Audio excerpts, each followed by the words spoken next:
Hi everybody, my name's Alan. On behalf of the crew, I'd like to welcome you to another edition of Bridging Heaven and Earth.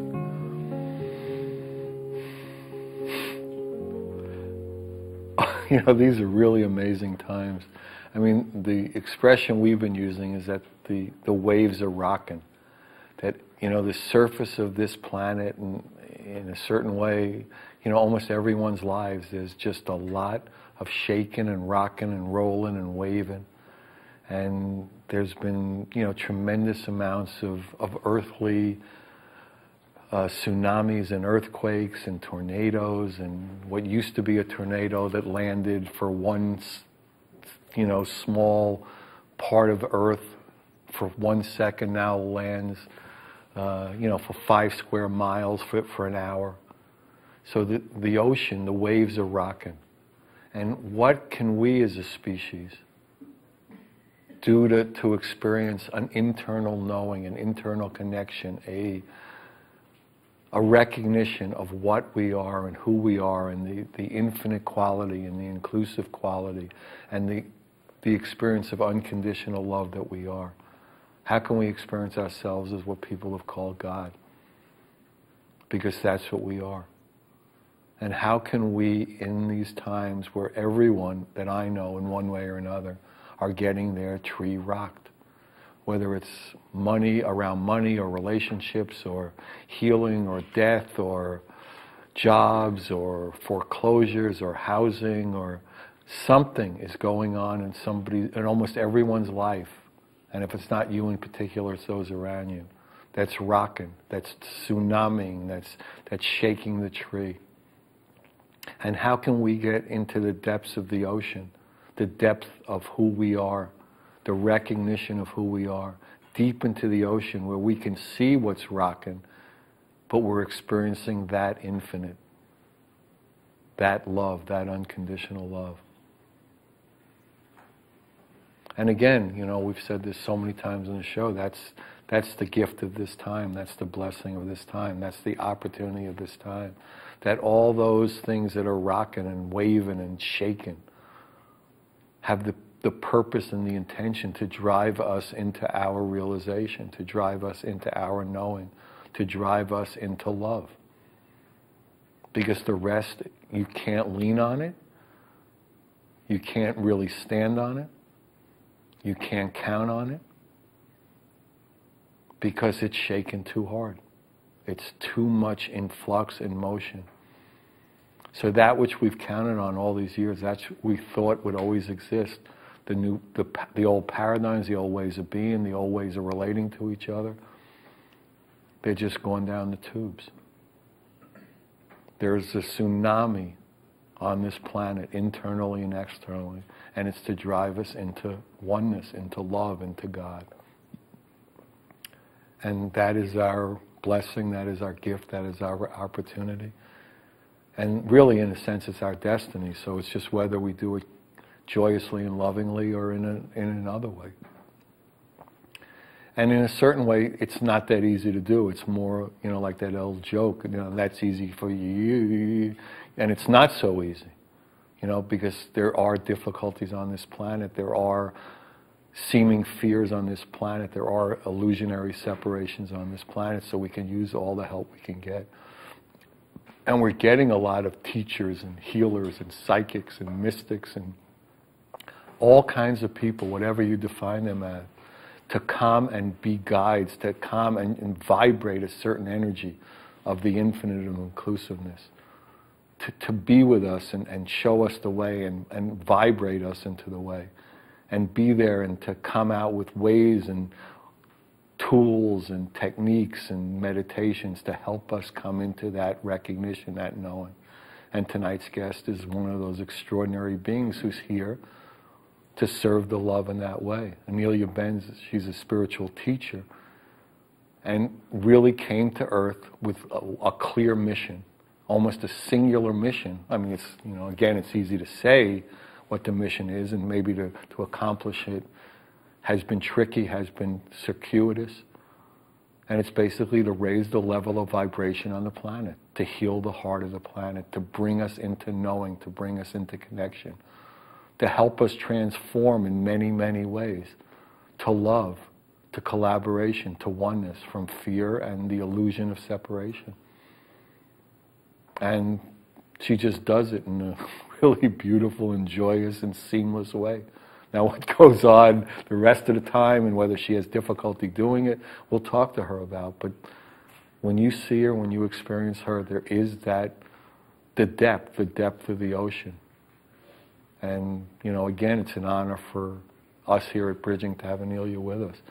And as most of you know, we usually show videos and art pieces, and we have this international art project. And the videos we have today are two parts of one extraordinarily beautiful video of a lot of the bridging art that has been turned in for the art project, which I'll talk about, this healing art project that I'll talk about in a minute. And it was put together by, you know, beautiful friends of Bridging, Pat Peace and Omar Akram, who did the music. She did the videography and, you know, the technical parts. And it's Omar Akram's music, who's just an extraordinary musician. And also, as most of you know, we're in the middle of an amazing international healing art project. It came as a dream, it came as a vision, as a healing, as an acupuncture for the planet. That we would use this bridging medium, this bridging format that reaches people all over the world, and say anybody who wants to, any skill level, any format, any size piece, anything you want to do, you know, based on the theme, a new original piece based on the theme Bridging Heaven and Earth, and get it to us here in California. We'll put it on the bridging shows. We'll have art project shows. We'll have exhibits of it, which we've had, you know, in numerous places at numerous times. And we'll bring that energy of your manifestation, of your healing collaboration, of your healing creativity out to the world.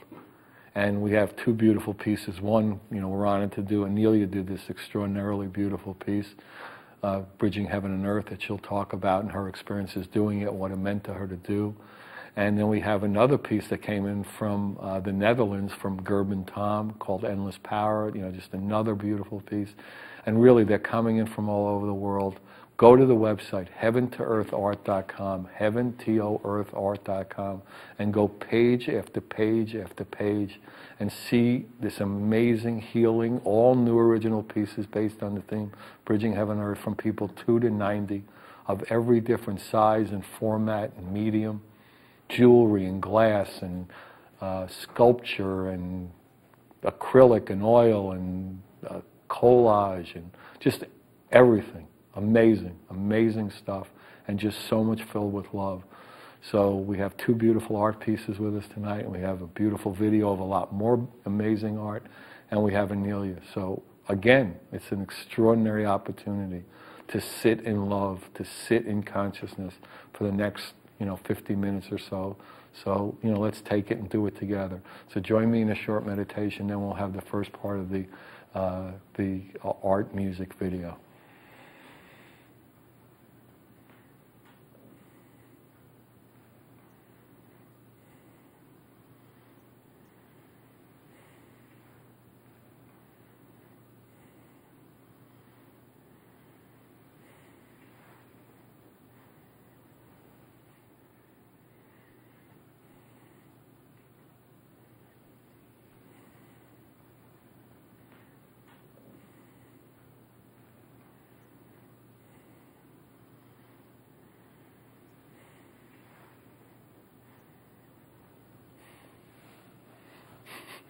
Okay, so this is the first part of the Bridging Art music video, the videography and the beautiful composition of it was by Pat Peace, and the music is Omar Akram. Enjoy.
Hi everybody, welcome back. So that was some beautiful art and some beautiful video. And Pat is from Canada, and Omar is really from all over the world. Just an amazing musician, Omar Akram and Pat Peace, and the art project. And again, join us because it's better for the healing, better for the acupuncture, and really each of us are better to be part of something that's trying to heal the heart, trying to heal the planet. So everyone is welcome. No skill level required. Everyone is welcome. And the extraordinary piece you're seeing in between Inelia and I is something Inelia did for the art project. It's called Bridging Heaven and Earth. And why don't you talk about, you manifesting it and you being you and all that? Well, this, when I was asked to make the piece, I concentrated on the name, and then I had the visuals come in, but they were multidimensional, so it actually took about 6 months for me to be able to put it on a two-dimensional piece of canvas. And originally, because I majored in photography at university, I thought of a photography piece, I could do a collage or something. And I started working on that at first. And then it kept getting a no, it has to be something like physical, something that I touch and, create both with energy and bring something else in with it, right? It's not just about the image, it's about the energy that the piece has. So I worked on that and trying to translate the multidimensional image into one that was something that could be put into a canvas. And basically what came through was that us as a human species have the power, have the ability to create heaven on earth. Actually, it's the only way to do it. That's what came through. It's our intention as a collective, the human collective, to join with Earth, who is already there, and manifest that new reality. And as we have the intention, as more and more people wake up around the planet, and more teachers come out to lead and to teach and to show how to raise the level of vibration of the planet, it just becomes more and more real. And even though sometimes we look around and think, we're not getting anywhere, but if you think about it, there has never been in history, or at least the one that we were taught, so many awake people, so many teachers. There hasn't been. So yeah, it's been a joy to create it, and it was a joy to have it in my home, well, after it was finished. It's really cool. Yeah, it's certainly a joy to have it here for sure. And so I said at the opening that from early on, you knew you had a certain, almost particular mission. Right. So why don't you talk about that and what it was like growing up with that kind of knowing, and when it became clear to you and how you manifested through it and learned. And yeah. Well, like everybody else, I've had a human experience in this lifetime. But it's different to most in that I came in from not being into being just before I was born, or my body was born. And the physical body was asked whether it would be okay to stay because it was booked to leave, really. It was very sick and it was going to die. And asked whether it would stick around and house me, And the body was reluctant at first because it was tired. It had done its evolutionary process and wanted to move on. But then out of a sense of duty, it stayed. And then it was fixed enough for me to live on the planet. And it was also made lighter, less dense, so that I could get into it. And but I knew even from an early age that I used to have full recall, but now it's kind of a lot of it, I have lost it. But I used to have full consciousness that there was a very specific thing that I had to do. And it was to raise the level of vibration of the planet. But at the time, I didn't know that vocabulary. I didn't know how to express it. I didn't know what it was. I thought, to make everybody happy, or, to take suffering away from everybody on the planet, things like that would come through. Those aren't bad starts, for sure. Right. For anybody at any time. Yeah. And as a child, I started investigating, and, I would talk to people and adults, and nobody knew what the hell I was talking about. I didn't grow up in a very religious or spiritual household. And then my grandmother kind of copped on a little bit, and she gave me some books on saints, And I started reading them and thought, but it just didn't work out, I didn't become a saint. But it was one of those childhood things, that's what was going through my mind and everything. And then I studied Buddhism. I studied different religions and different philosophies, healing methods and stuff, just reading and meeting people, and to see how it could be done most effectively, how to use the time here, which is very short, the most effective way. And I found that, for example, giving somebody an experience of oneness or healing them wasn't doing much good for at an overall collective level, because the person, although they would benefit at some level of that experience, most of the time the person would leave and then they would get something else. Too much momentum the other way in their lives, right? Yeah. So I continued working, and I was putting out books and information, and I would meet also, I would work with light workers who had a large audience, and I would help them to become more effective. So that was working really well. So instead of having 10,000 people in their lists or whatever, or coming to see them, they would have 100,000. You know, but it would always be in the background. And it was only last January that I was asked to go public. And I wondered at the time, I thought, what's the point? I mean, all the information's there, you know, anybody can find it. And it was a very, very strong call, you know. It's a request, it's never an order, never an order. And I looked at it and I thought, well, I don't know how to do that, you know. When you say request, explain to people how you get requested so they get a feel for that and go on. Yeah, the guidance or the requests that I get, I call them from source, it becomes, I can see them coming in through different levels. Some of them come through directly from the human collective. And I think that even my manifestation as a being here on the planet came directly from the collective. When I look at it, it felt like the collective, the human collective, the planetary collective, and the planetary system collective put a call out to have the vibration of existence raised, so people and beings and planets could have a different experience. They had enough, or they had already gone through enough of the other experience, and they wanted a different one. Higher level vibration will create a more empowered experience of life. It will create a reality that's less solid, more pliable, so you can manifest whatever you need. And it's also less divisive, so there's less of a division between beings. There's more empathic communication, there's more telepathic communication. And there's also the ability to join with others and create things together, right? And so that's the call that I could acknowledge or can remember, you know. And so that was, when I say it comes from source, it means a multiple kind of layered thing, that the request really does come from the planet and the collective, but it comes through the divine consciousness, you know, it comes in. And how do I separate that from my own ego, for example, or from other entities that try to pretend to be source? It's very simple. It's all you have to do is teach yourself to read in your own body the energy that comes. What feels right. Exactly. Right. So you do a little test. You know, you say, "My name is George," and that doesn't feel right, and it will trigger things in your body when it's an untruth. And then you say your own name. "My name is such and such," and it feels right. You know, and that's one of a little example, and it just takes practice, and eventually you know when something comes from your ego, when something comes from source, or somebody else, or it's influence actually from other people even. So yeah, so that's basically where the information comes from. And when I received the information from the piece, it's similar to when I write a book, for example, or write an article.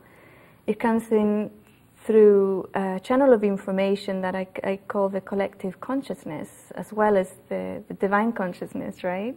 And it will come through, and then I would have to translate it into human language, into, in this case, acrylic on canvas, right? So that moment of translation, I have to be very careful not to add stuff that's mine onto it. So I have to... preferences and ways of being. Yes, little exactly. bit. Yeah. Right. Or my own history, whatever, you know, that I might still be carrying from this incarnation. So you have to really step out of the way, basically. You stay right out of the way. And it's knowing that the internal knows. Yes, exactly. So there's a knowing, sense of knowing. Yes. And so a year ago in January, or just this January?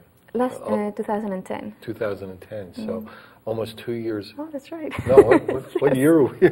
Oh shit, I can't remember either. I had 2010, so it's 2011. It's December 2011, so it's like That's right. almost 2 years now. Yeah. So that message came through, filtered down, and the message was, you've been behind the scenes, you've been doing wonderful things, congratulations, get out there. Right. In essence, right? Yeah. Why don't you talk about that and how you know, how it translated through you and how you felt about it, and you know, what your first steps were to, like, okay, you know, how do I do this? Yeah, exactly. That was the first step. How do I do this? You know, Right. and so I Googled it. You know, it's like do the search engine. But you've been with, you know, other people who reached Yes, out, exactly. so you had some Exactly. Okay. I had what they were doing. I had their models, and I also went to San Diego to a large event where they had lots of speakers and authors. It was a publishing house. I did this huge event, thousands of people. Yeah, Hay House, right? Hay House, yes, right, Hay right. House Publishing. Yeah, what's her name? Louise Hay. Yeah, Louise she's Hay. amazing. That's right. right, yeah. Okay. And I went to her event, and I went from speaker to speaker, listening to them and watching them, all really amazing people, and all really, really different. And then I thought, oh my God, I can see the dots went together for me. They're just being themselves, you know? That's all you have to do, just Be authentic. yourself. Yeah, be authentic. That's all you have to do. And I still didn't understand why was it necessary. Yeah, there were so many others. Why do you need to do it? Right. Okay. Yeah. Well, yeah, exactly. Why me? Why couldn't somebody else do it? Right. I'm happy in Sacramento. Exactly. Yeah. Right. I'm happy to. Behind the scenes. Exactly. Right. I'm very Right. comfortable in my little corner. You know. Oh, I we like all- to observe, and Right. you know, and I asked, and the message that I received was the information is important, the tools are important.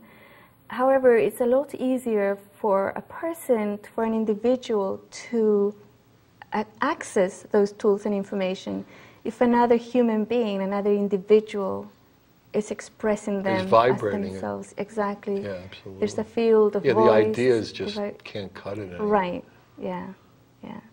So when I understood that, then I thought, oh yeah, fine, I'll do it. And I started, you know, putting out, it's been very organic growth process because I haven't actually tried to become public. I just made the decision of That you were available. Yes, Right. that I was accepting that new role. And I put up a website with all the information. It was different to how it was before. I made myself available with a contact form and a photograph. Right, before it was like the contact that you had to go through 100 pages. Still, where the hell, how do I reach you? Exactly, yeah. Yeah. So, and it's been, you know, taking off, and it's been good. It's been really good. Yeah. And so, would you say one of the most important things at this time, I mean, there are, you know, a zillion ways we could define it, but is to come into a recognition internally, each of us individually, of that vibration that's harmonious for you, that's right for you, that is in alignment with however you would look at higher spirit forces, life, God? Right, exactly. It's exactly that. It's you stop looking outside yourself into other people. You stop looking outside into deities and you start looking inside, right? The next dimensions, when people talk about the 4th, 5th or 100th dimension, they're not out there actually. They're right inside. You know, that's how you access them. So you want a savior, you look in the mirror, you know? You're waiting for that angel to save you, you look in the mirror. That healer, look in the mirror. Obviously there's people out there who facilitate things, right? Right, at this point. Right. Yeah. There's Can healers. be a mirror, a clear mirror. Exactly, as well, yeah. But that's just to make it easier for each individual to take full responsibility for their own vibration, their own life. And each person raises their own personal vibration.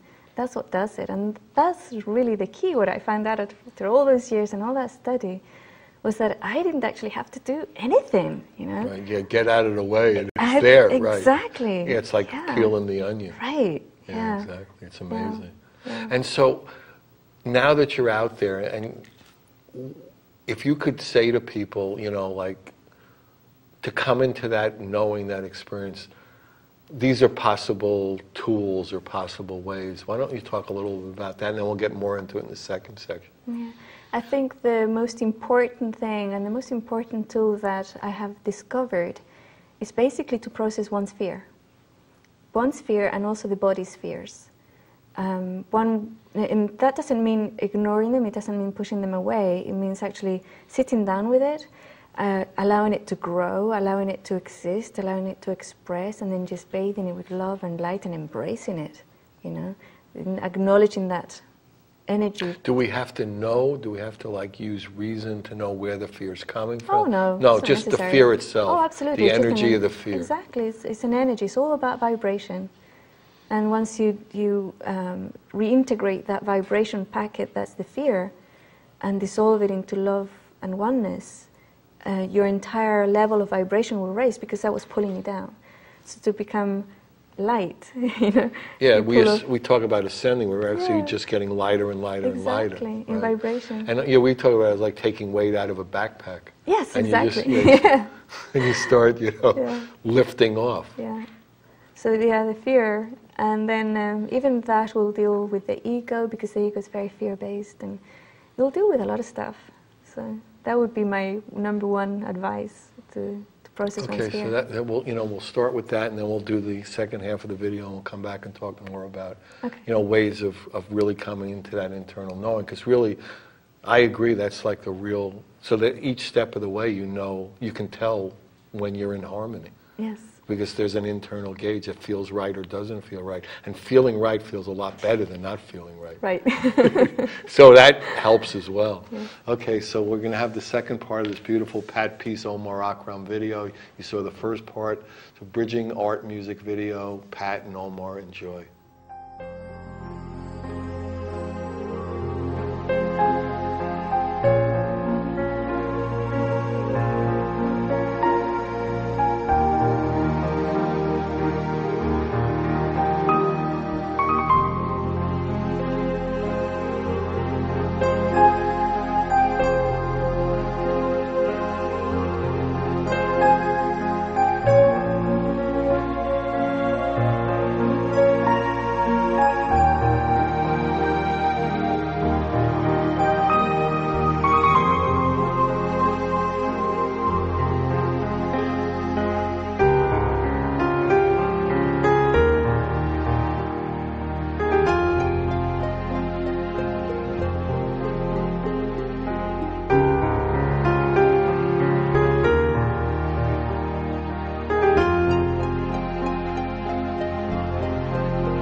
Hi everybody, welcome back. So the incredible piece of art you're seeing was sent to us from the Netherlands, Gerbentan. It's called Endless Power. It's an acrylic on canvas.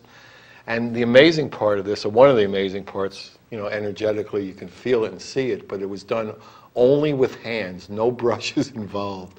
And the way he described doing it, if you go to the website and go under Gerben Tan, you'll see what he said exactly, but that he moved between intuition and internal passion to produce a healing art piece, and this is what he did in this one. So, and it was sent to us from the Netherlands, and again, everybody is welcome to join us, and please do. So we were talking earlier about knowing and how to proceed and things like that, and you were talking about what you felt was, you know, embracing fear. And what process would a person do? Would it first be to recognize the fear that I feel afraid of something? And then, why don't you talk to that? Yes, it could be you feel afraid of something. You could be having a bad dream or something's happening in the real world that's giving you fear. The first thing I always say is find out if it's your fear or is it the body's fear.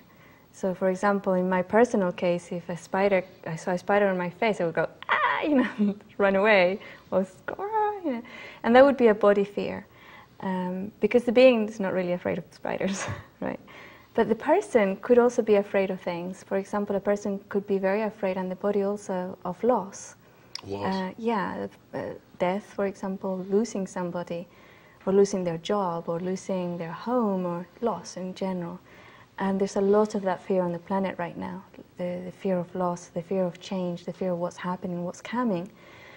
And fear of what's coming because they think that they're going to lose what they have when the new thing comes, right? And so the first thing is to find out, is this my fear or is this my body's fear? And then what I do is basically I go into a moment of silence and I scan for it in my body. I scan for it in my body and in my energy field to see where is it, where are you? And then I'll find that it'll be here, or here, or here, or it could be out in somewhere just outside my body. And I would just look at it. I would look at it and sit with it. Fear, you're welcome here. And I would allow it to be there. I would allow it to stay. And then I would ask it to grow and express. That energy will then either grow really big, or sometimes it just dissolves right there and then because it's been looked at, it's been acknowledged. Light has been shown on the darkness. That's right. And if it grows and stays there, what I then do would be to infuse it with light and love and embrace it. Just love it, you know? And it works very much, it works extremely well with one's own energy patterns. And you don't have to find out, really, it's not necessary to know what it's about, where it came from, what's the history in it. That's all irrelevant. All you have to do is with the energy packet, that's the fear that's in your field or in your physical body. Because in essence, any explanation you give is never enough anyhow, because we're dealing in the infinite. Right, yeah. So it's always got like 3 dots before and 3 dots after it in a sense, right? So, and we were talking at the break about like there's one like little quirk on this planet that like drives the rest of the disharmony, the fear, the insanity, is like feeling separate from ourselves, from God, from oneness. And so how is it by embracing the fear, but what ways would you advise or help or guide people to reconnect, to heal that disconnection? Why don't you talk about that a little? There's a couple of things. One, a very practical, everyday one, and there's one that I always request for people to do meditation, to go into a formal meditation at least 20 minutes a day. I know people say, I can't meditate or whatever, but that's just an excuse. Do you want to do it or you don't? You know? Right. Where there's a will, there's a way. Exactly. Mostly on earth. Mostly. Right. Yeah, right. So establish that, because that will, after a few weeks, we'll start getting that silence, or maybe months, but you'll eventually start getting that silence that allows you to connect to Source directly. Because you are Source, it's all one. And the other, to connect with other human beings, it's very simple, it's a little exercise. You sit somewhere, like a cafe or something like that, or a restaurant, and you look at each person individually, and you say to yourself, this is a person, and you look at yourself and you try and not judge that person, right? Because whenever we look at a person, we'll say, oh, she's got expensive shoes, I don't like her, or oh, look at him, you know, he doesn't whatever wash, or the opposite, or the opposite. It's you know, always he's the third handsome, one. he's this, Yeah. but we have some. It's an agenda. Right. It's like he's good enough, she's not good enough, he's not good enough, she's good. And we do it with everybody, even kids, even little children and babies. We have like a personal agenda of acceptance or rejection towards that individual. And the exercise basically is to become aware of that step of judgment and separation of each individual with our agenda. And basically just look at them and just say, I allow you to exist in my space. I allow you to be here. And I embrace you. And it's really hard sometimes because there'll be people who, you know, we might react like energetically, ooh, you know, way than some others that we want to be friends with them, you know. But that's all the personal agenda, is just to accept them and to allow them to exist at that moment. And that really transforms our own connection with others. And also, if you sit there long enough, or you go there enough days, the whole environment will transform. It's magical. So those would be the two little tools that I would advise on to reconnect, to start breaking down that illusion of separation, which is really an illusion of being different entities or being singularities, as I call them. It's not really real. Yeah. But at this level we're playing that game. We're playing the game of being separate in singularities and having interactions with each other. But I honestly don't think it's a natural state for the human species to be so separate from each other. When I look back into time-space, I see a time where humans were able to communicate telepathically, were able to become empathic with each other. So nobody needed to say, I've hurt my leg. The whole environment, everybody around them would immediately know that person hurt their leg. And they would all join to heal that leg, you know. And that feels like the natural human. The natural human is one that connects. And another couple of things that are naturally to humans, to us as a species, is, for example, low vibrational environments are very unnatural for us. That's why we have so many people who come back from wars, broken people. We have so much problems with soldiers coming back, men and women, who have to spend the rest of their lives on drugs and sometimes psychiatric hospitals, and then end up homeless, you know, because it's not a natural environment for the it's horrific, right? Exactly. To be that separate and that angry and that. And it's not natural for the human species. Right. It really is not natural for somebody to be in a bad environment like that. And the other... almost, we're talking at the break, the miracle is that we've gotten to the point where we put ourselves and each other in those kind of situations over and over again. Yeah. And there's something so inherently crazy, idiotic, horrible, disharmonious about it. Right. But if we look at it at a vibrational level, a species level, that's not where we're moving into. It's not going to happen anymore. It's not compatible. Right. As we raise the level of vibration of the planet, that's no longer compatible. That separation and that sense of I'm completely just alone and by myself and everything else is out there. Or the we and the they, that whole... Exactly, us and them. That's not gonna work anymore. You know? And some people are afraid of that, and they have to process that fear. Will I dissolve into the collective and not have my singularity again? No, you won't. You still have your own consciousness, your own awareness as a singular person, but you'll also be joined. And human contact, human conversation, human gaze to another human is really, really important. And if it wasn't natural for us to be connected that way, it wouldn't be that important. You find people who are isolated in an island, for example, they go nuts, you know, they go crazy, they can't survive. We live in amazing times, for sure. Yeah.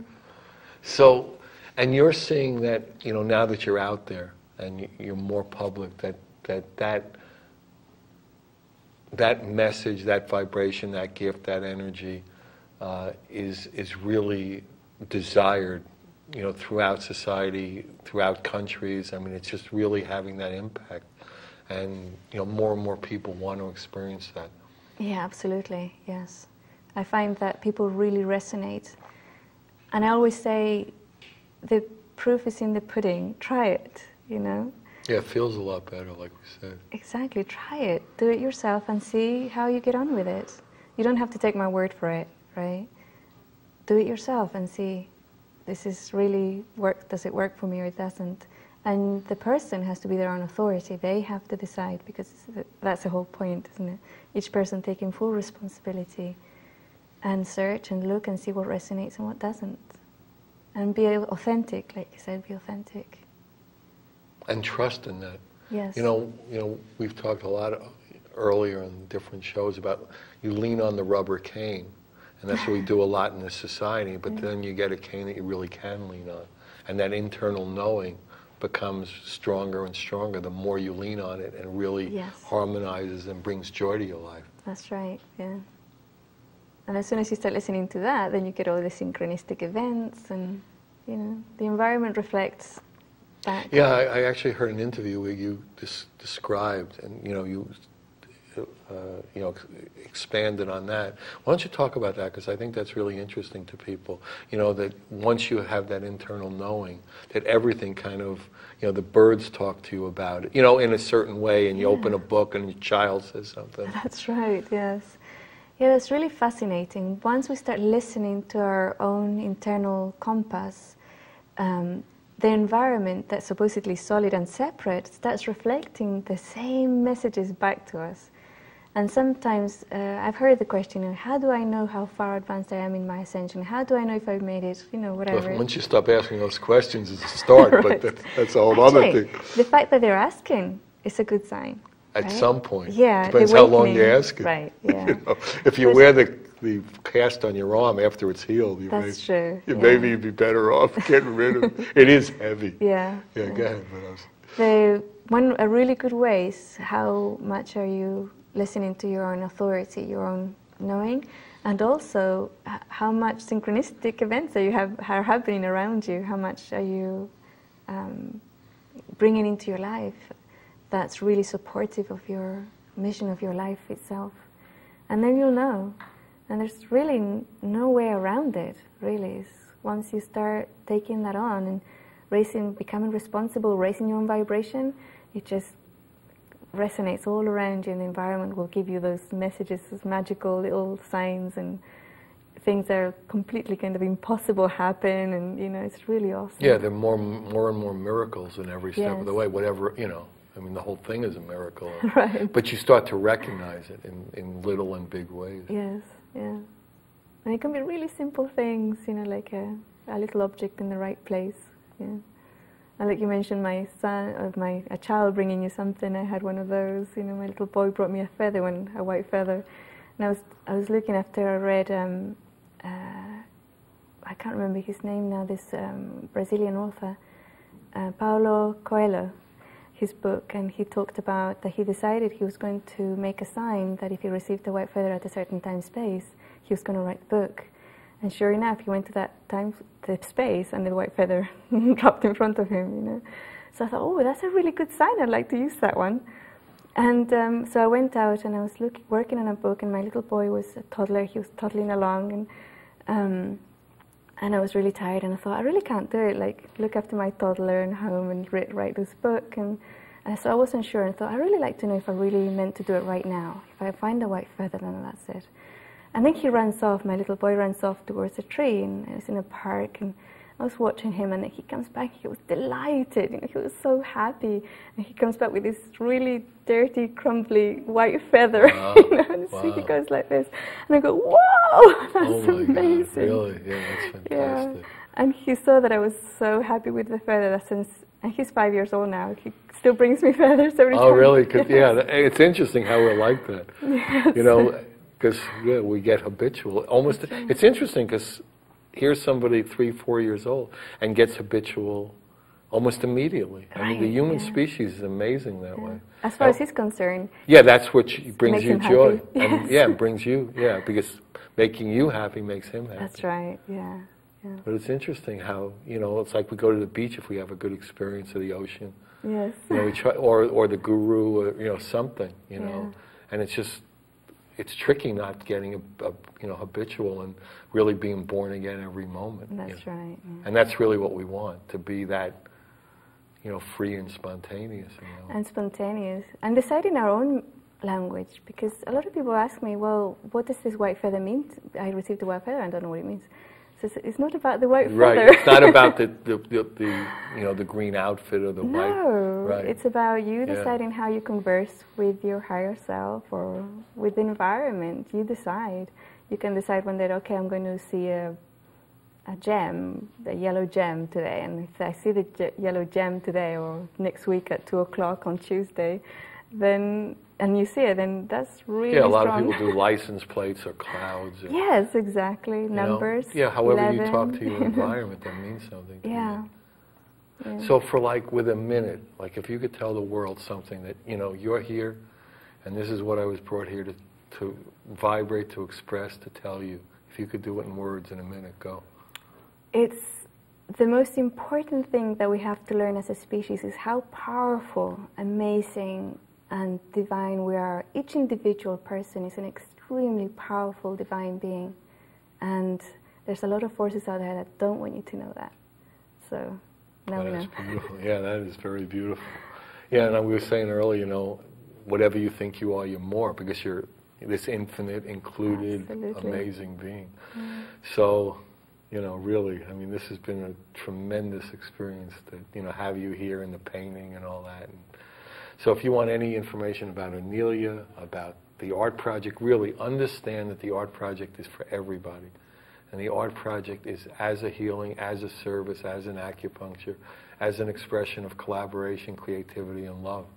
And, you know, you saw Inelia's piece, you saw Gerben's piece, and, you know, we're here to feel love and share it and serve together now.